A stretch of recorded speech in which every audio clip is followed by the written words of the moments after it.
আপনি দিতে বাধ্য। মাস শেষ হবে, আপনার যেই কয় টাকা হয় সব কয় টাকা আমি দিয়ে দেব। আজকে আমি আপনাকে দিচ্ছি, দাঁড়ান।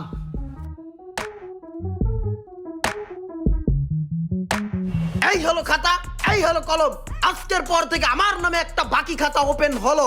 আমার নামে যদি কেউ আসে যে এটা চাই সেটা চাই সব দিয়ে দিবেন। শুধু আমার নাম না, আমার ছায়া, আমার গন্ধ লয়ে যদি কেউ আসে যে ইমরান ভাই বলছে যে এটা সেটা দিতে, আপনি দিতে বাধ্য থাকিবেন। আর মাস শেষ হলেই আমি সমস্ত টাকা আপনাকে পরিশোধ করে দেব। এই যে খাতা, এই যে কলম, অল টাইম রেখে রাখবা। আর শুনো, আমি এখন 4টা দুধ নিতেছি, এই দুধটা লেখা রাখো, ঠিক আছে?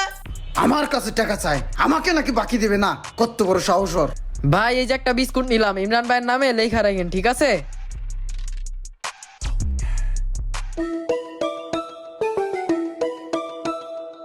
কইরে, ভাতটা তো দুপুরবেলা খাইয়ে বেড়াইছি, বুঝছস? কি বানাইতেছস তোরা? এই ভাজা পোড়া দেখলে তো জিভ